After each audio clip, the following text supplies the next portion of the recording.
오늘도 말씀의 자리, 예배의 자리를 사모하는 마음으로 수원화선교회 수요 예배에 오신 여러분들을 주님의 이름으로 환영합니다.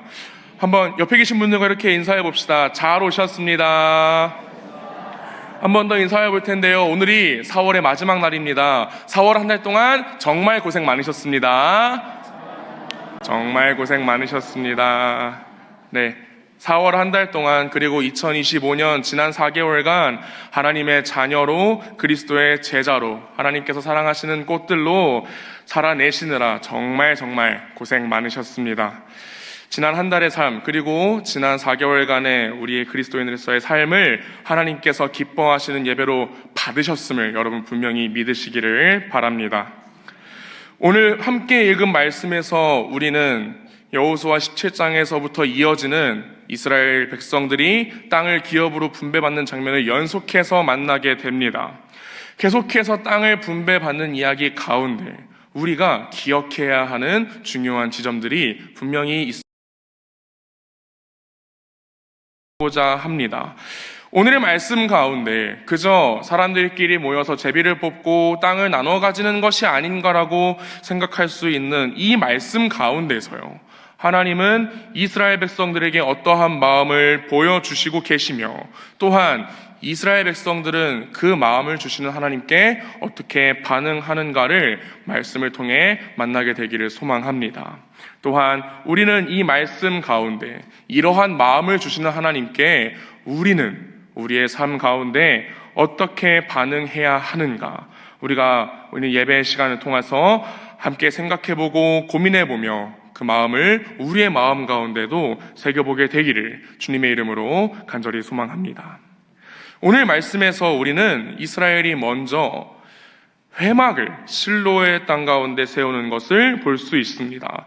18장 1절의 말씀을 한번 제가 읽어보겠습니다. 이스라엘 자손의 온 회중이 실로에 모여서 거기에 회막을 세웠으며 그 땅은 그들 앞에서 돌아와 정복되었더라.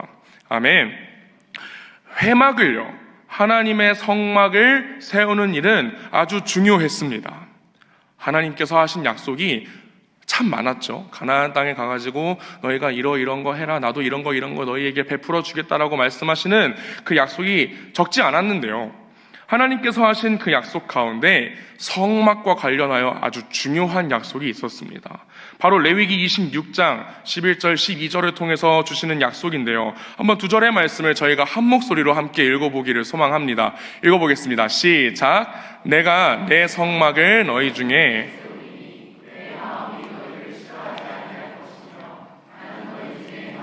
너희의 하나님이 되고 너희는 내 백성이 될 것이니라. 아멘. 하나님께서 이스라엘이 거하는 땅 가운데 성막을 세울 것이라 레위기의 말씀을 통해서 전해주고 계십니다. 이것을 통해서 그 이스라엘이 거하는 땅 가운데 성막을 세움을 통해서요, 왕 되시는 하나님과 그의 백성 이스라엘의 관계가 완전해질 것이라 약속하고 계십니다.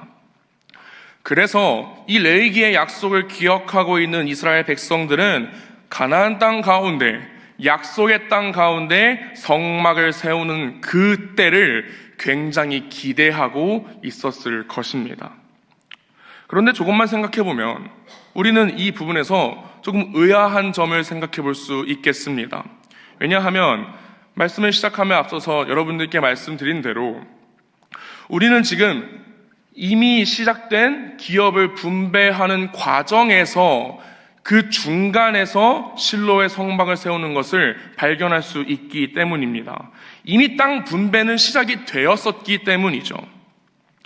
분명히 우리는 하나님의 것을 가장 중요하게 생각하고 하나님께 드리는 것을 가장 먼저 되는 것으로 여겨야 한다고 알고 있습니다. 그렇다면 성막을 세우는 건 역시 그 어떤 것을 분배하기에 앞서서 하나님의 것을, 하나님의 땅을 먼저 드리고 그것을 먼저 구별해 놓은 뒤에 땅 분배를 시작해야 되는 것이 아니었을까요? 왜 땅 분배를 먼저 시작하고 그 분배를 하다가 중간에 멈춘 뒤에 왜 굳이 이스라엘 백성들은 그 중간에 성막을 세우는 이야기를 우리에게 소개해주고 있을까요? 설마 이스라엘 백성들이 중간에 까먹어가지고 몇 지파가 땅 분배를 받았는데 맞다!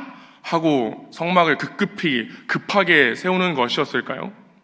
아마 이스라엘 백성들이 그렇게 중요한 걸 까먹었다면 하나님께서는 어떤 수를 쓰셔서라도 그 중요한 사역, 그 중요한 일을 기억하게 하셔서 그것을 감당하게 하셨을 것입니다. 아무래도 하나님께서는 성막이 이때에 세워지기를 원하셨던 것 같습니다. 그때가 바로 이스라엘 땅에게 어느 정도 땅이 분배된 뒤의 때였습니다. 왜 그래야 했을까요? 왜 먼저 하나님의 백성들이 땅을 분배받고 그 기업을 분배받은 뒤에야 성막이 세워지기를 하나님께서는 원하셨을까요? 이스라엘의 가나안 땅에서의 전쟁과 정복은요, 하나님 백성의 진군이었습니다. 그것은 맞습니다. 하지만 그 전쟁과 정복을 이루어 간다고 해서 그곳이 단순히 그 전쟁과 정복 직후에 이스라엘 백성들이 살아갈 수 있는 터전이 되었던 것은 아니었습니다. 그 백성들은 계속해서 전쟁 중이었고요. 그 백성들은 계속해서 움직였으며 그 땅은 정비가 되지 않았습니다. 하나님께서는 그 전쟁을 치른 뒤에 정비되지 않은 황폐한 땅 가운데 그저 성막을 아무렇게나 세워놓고 이스라엘 백성들이 그 땅을 떠나기를 원하지 않으셨습니다. 이스라엘 백성들이 거할 수 있는, 그곳에서 살아갈 수 있는 그 터전 가운데 하나님께서도 그 가운데 거하시기를 원하셨습니다. 백성이 없는, 그저 공허한 땅이 아닌, 그리고 여전히 가나안의 지파의 그 가나안 백성들의 족속들의 흔적이 조금이라도 남아있는 땅이 아닌 이스라엘이 살아 숨쉬며 거하는 땅 가운데 성막을 세우시기를 원하셨고 그들과 함께 하기를 원하셨습니다. 그래서 하나님께서는 그들이 살아갈 수 있는 기업을 분배한 뒤에야 그 땅 가운데, 특별히 에브라임 지파의 땅 가운데 성막이 세워지기를 원하셨던 것입니다. 에브라임은요, 야곱이 요셉에게 축복한, 요셉과 그 자녀들에게 축복하는 그 과정에서 볼 수 있듯이 창세기 48장을 통해서 장자로서의 축복을 받은 지파였습니다. 그래서 하나님께서 기뻐하시는 그 장자 지파의 땅 가운데 성막이 세워지게 됩니다. 하나님께서 기뻐하시는 정말 깨끗하고 거룩한 땅, 그리고 그 땅을 살아갈 백성들이 그 땅을 정비하며 하나님을 모실 준비를 마쳐낸 그 땅 가운데 하나님께서 이제 거하시게 되었습니다. 여러분, 물론 하나님께서는 사람 없이도요, 이미 그 존재 자체로 영광스러우시고 위대하시고 전능하신 하나님이십니다. 여러분 믿으십니까? 하지만 그런 하나님께서는 홀로 계시기를 원하지 않으십니다. 그런 하나님께서는 나를 예배하는 자로, 나를 즐거워하는 자로, 그 제외되는 목적이 나를 영화롭게 하며 나를 영원토록 즐거워하는 그 사람들과 함께 하기를 원하셨습니다. 하나님은 우리와 함께 하기를 원하신다는 것입니다. 왜 하나님께서 성막을 만들어라, 또 이후에 있어서 성전을 지어라 이렇게 말씀을 하실까요? 하나님께는 우리처럼 내 집 마련의 꿈이 있으신 것이 아닙니다. 그 일이 귀찮아서 그냥 밑에 있는 사람들을 시키는 그런 것도 아닙니다. 아까 말씀드린 것처럼요, 하나님께서 우리와 함께 하기를 원하시기 때문에 그 함께 할 수 있는 곳, 하나님을 바라보지 못하고 눈 어두워 하나님을 발견하지 못하는 우리에게 본인이 거해 있을 곳을 친히 우리에게 보여주시고 마련해 주셨다는 것입니다. 그렇다면 우리는 어떻습니까? 고린도전서 3장 16절의 말씀은 이렇게 이야기하고 있습니다. 너희는 너희가 하나님의 성전인 것과 하나님의 성령이 너희 안에 계시는 것을 알지 못하느냐. 아멘. 이전에 성전이며 성막이며 그렇게 하나님께서 거하셨던 그 곳을 어떤 장소와 어떤 건물로 찾아갔어야 했다면요, 이제는 우리가 하나님의 성전임을 기억해야 할 것입니다. 하나님께서 왜 우리에게 우리의 마음을 깨끗하게 하여 하나님께서 거할 자리를 마련하라고 우리에게 말씀하고 계시겠습니까? 왜 우리가 하나님을 믿고 하나님을 따르고 하나님을 우리의 마음의 가장 귀한 자리로 모시기 위해서 우리가 하나님 앞에 준비되고 말씀을 들으며 기도하고 우리의 경건을 하나님 앞에 바르게 세우고 있겠습니까? 하나님의 영이 거하시기 위해서요. 그 성령께서 거하시기 위해서 우리의 마음이 마치 에브라임이 그 땅에 가서 하나님이 계실 곳을 정비하고 깨끗하게 한 것처럼요. 우리도 하나님을 모시기 위해 우리를 정비하고 우리를 스스로를 거룩하게 하려 노력하며 우리를 하나님 앞에 드리기를 애써야 한다는 것이 아니겠습니까? 그렇게 우리의 마음을 준비함으로 하나님께서는 백성인 우리와 하나님 본인이 함께할 것을 준비됨을 확인하시고 그 거룩하고 완전한 관계로 우리와 함께 하시기로 작정하실 것입니다.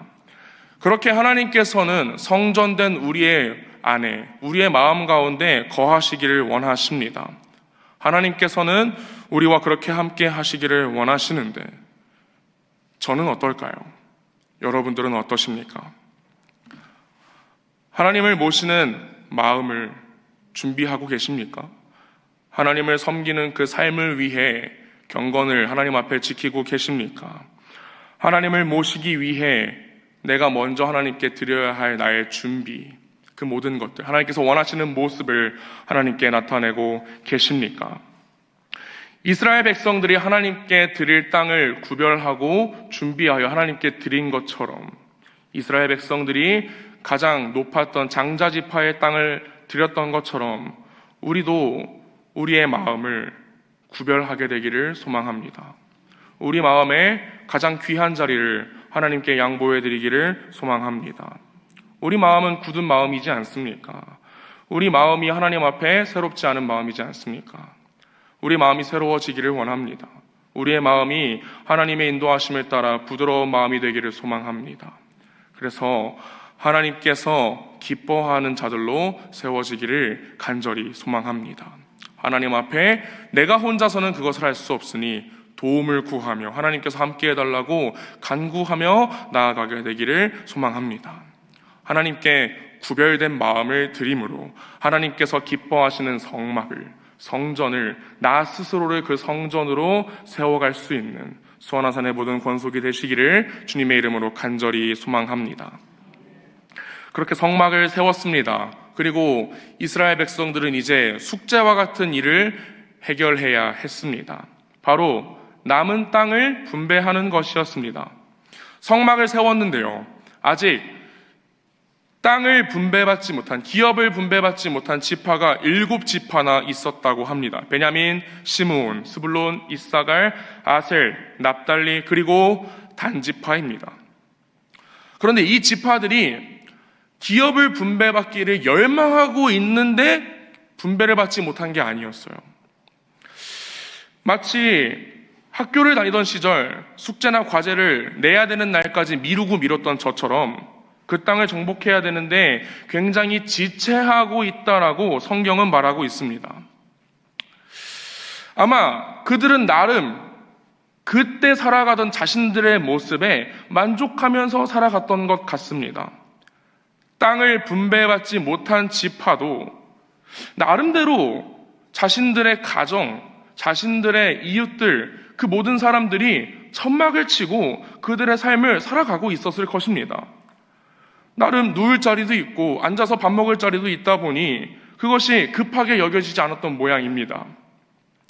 그래서 하나님께서 그들에게 맡기신 일, 그 땅을 분배하는 일을 그들은 차일피일 미루고 있었을지도 모르겠습니다. 이를 보다 못한 여호수아는 7지파에게 이렇게 명령합니다.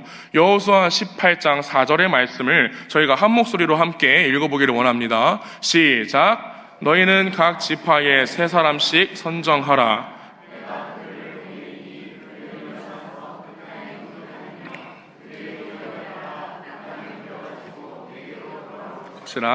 아멘. 이스라엘의 여호수아의 명령이 무엇입니까? 여호수아는 그 7지파에서 3명씩 뽑아서 직접 나아가 그 땅을 그려오라는 명령을 내립니다. 그 땅에 나아가서 직접 보고 거기가 어떻게 생겼고 거기에 무엇이 있으며 거기가 어떤 곳인지를 한번 그림을 그려보고 경험해보고 오라는 것입니다. 그래서 천막 아래에서 나는 지금이 좋습니다 하며 머무는 사람은 하나님의 꿈이 어디에 있고 그 하나님의 꿈이 있는 땅이 어떤 곳인지를 알기는 아마 쉽지 않았을 것입니다. 그래서 하나님께서는 여호수아를 통해서 그 현실에 안주하고 만족하고 있는 그 7지파의 백성들을 그 누운 자리에서, 앉은 자리에서 일으켜 세우십니다. 하나님께서 주시는 마음은 이러한 마음입니다. 그 땅을 나아가서 그 땅으로 향하여 나아가 너희가 한번 직접 보아라. 나의 꿈이 있는 곳에, 나의 마음이 있는 곳에 너가 직접 가 보아라. 그들에게 이렇게 말씀하고 계신 것이 아니겠습니까? 미국의 한 가정에 신실한 믿음을 가지고 자라던 한 소년이 있었습니다. 확고한 신앙 안에서 그 소년은 정말 하나님 앞에 건강히 자랐고요. 무려 6살밖에 되지 않았을 때 이미 본인은 예수 그리스도를 믿는다라고 고백했을 정도의 신앙을 가졌던 소년이었습니다. 그는 자라가는 그 모든 순간에 그리스도와 자신의 믿음을 우선으로 세웠으며 예수님께서 기뻐하시는 모습으로 살아가려 몸부림을 쳤습니다. 그렇게 대학교도 그 누구나 인정하는, 그 누구도 좋지 않은 학교라고 얘기하지 않는 명문대를 가기도 했습니다. 그렇게 청년이 되었고요. 그렇게 하나님 앞에서 꾸준히 믿음을 지켜가던 그 청년에게 하나님의 부르심이 찾아왔습니다. 하나님께서는 그 소년, 그 청년에게요, 다른 나라에 가서 복음을 전해라 라는 선교의 사명을 주셨습니다. 만약에 그가 그 부르심을 받았을 때 즉각적으로 반응하지 않았다면 제가 잘 믿고 잘 섬기는 곳을 이곳에서 잘 지키다가 나중에 때가 되면, 적당한 때가 되면 제가 그 땅에 가겠습니다 라고 하나님의 부르심 앞에 반응했다면 그 청년은 어쩌면 하나님의 꿈을 목격하지 못했을지도 모르겠습니다.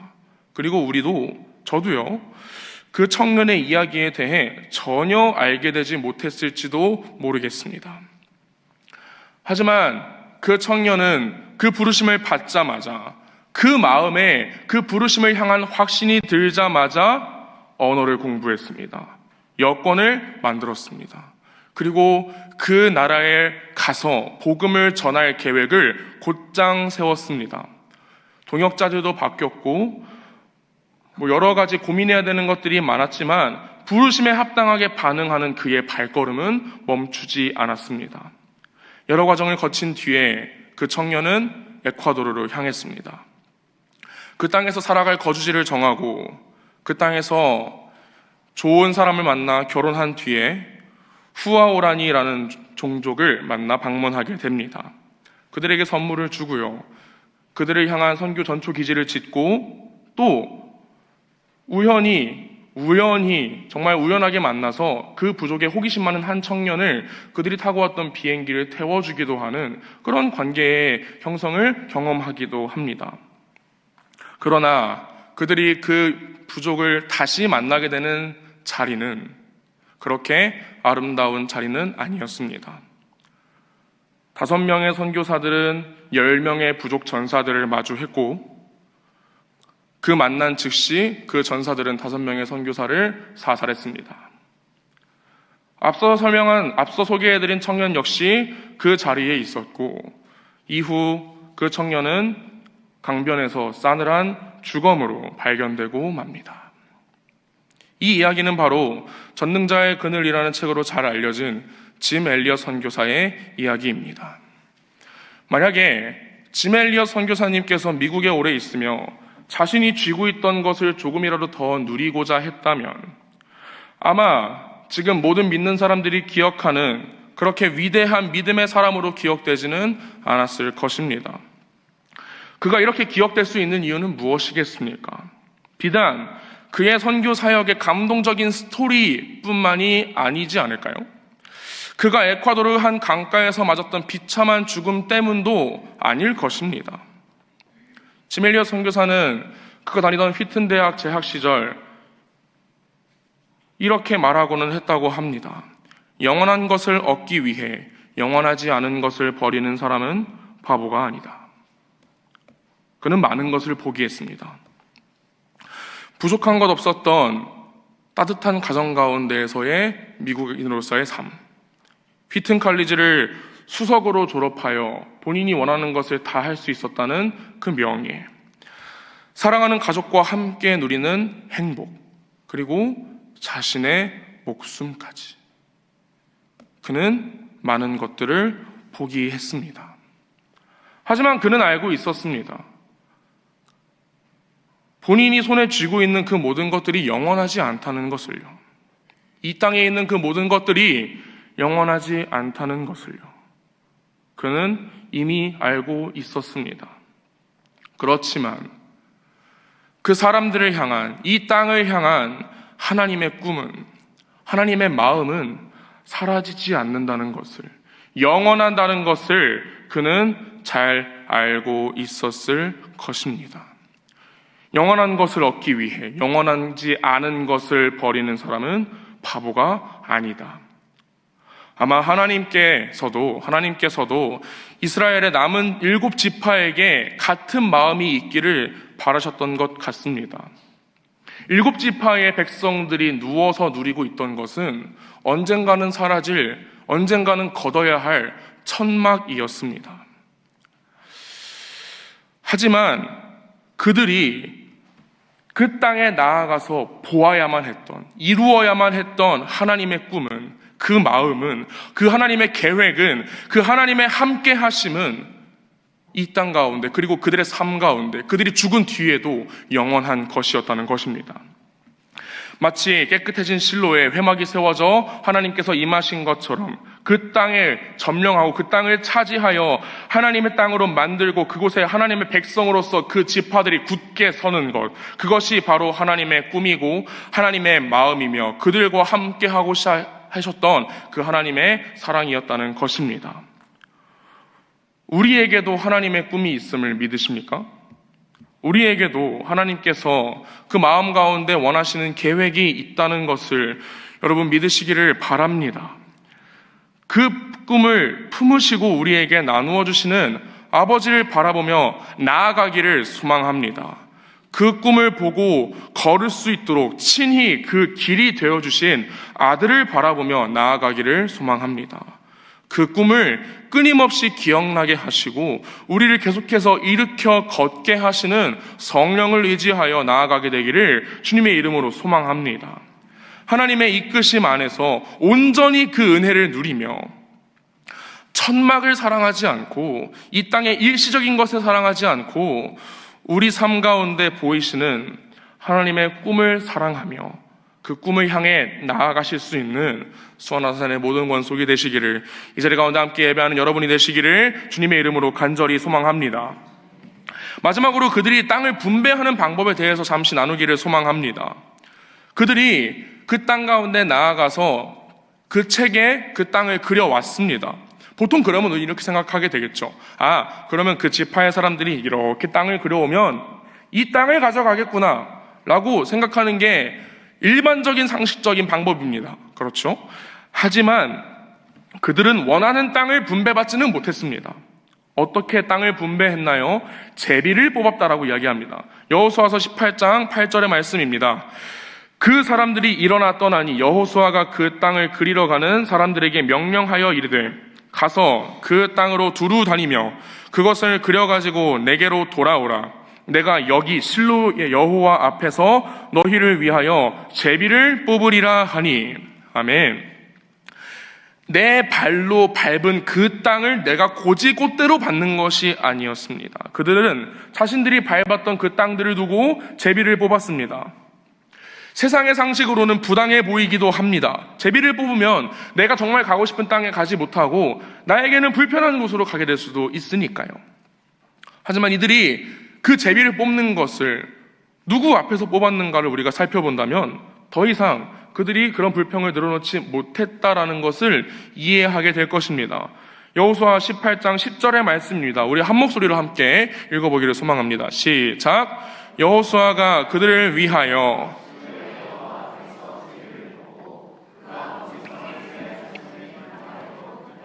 분배하였더라. 아멘. 18절에서 여호수아가 공포한 대로 그들은 실로의 여호와 앞에서 제비를 뽑습니다. 하나님께서 그 모든 과정을 지켜보고 계시다는 것입니다. 즉 그들은 자신의 마음에 원하는 대로가 아닌 하나님께서 원하시는 대로 그 기업을 분배받습니다. 하나님의 임재 앞에서 그들은 하나님의 계획하심을 따라 기업을 은혜로 받고 누리게 되는 것입니다. 하나님께서 함께 하시는 곳에, 하나님께서 계시는 곳 가운데, 그 통치의 가운데 그들이 그 은혜를 받고 누리게 되는 것입니다. 그렇게 하나님의 인도하심을 따라 기업을 분배받은 7지파는 어떻게 살아가겠습니까? 그 7지파를 사랑하시는 하나님께서 그들을 가장 유익하며 가장 선한 방향으로 이끌어 가실 것입니다. 이미 그들에게 은혜를 베풀어 주신 신실하신 하나님께서는 그 기업으로 분배받은 땅 가운데에서도 그 각각의 7지파에게 하나님이 되어 주실 것입니다. 그들은 이 원리를 잘 알고 있었던 것 같습니다. 그래서 그들은 순종합니다. 7지파가 기업을 분배받는 18장과 19장의 말씀 가운데 그들은 불평하지 않습니다. 이전에 열심조차 내지 않았던 본인들에게 그 기업을 분배해 주시는 하나님의 은혜를 베풀어 주시는 모습을 보며 그들은 이제 본인들에게 은혜를 베풀어 주시는 하나님께 순종하기로 결단한 것입니다. 우리가 아주 사랑하는 찬양 중에 은혜라는 찬양이 있습니다. 찬양의 가사가 이렇습니다. 내가 누려왔던 모든 것들이, 내가 지나왔던 모든 시간이, 내가 걸어왔던 모든 순간이 당연한 것 아니라 은혜였어. 아침 해가 뜨고 저녁에 노을, 봄의 꽃향기와 가을의 열매, 변하는 계절의 그 모든 순간이 당연한 것 아니라 은혜였어. 모든 것이 은혜, 은혜, 은혜. 한없는 은혜. 내 삶에 당연한 것 하나도 없었던 것을, 모든 것이 은혜, 은혜였어. 이런 고백을 하는 사람은 이전에 어떻게 생각을 했을까요?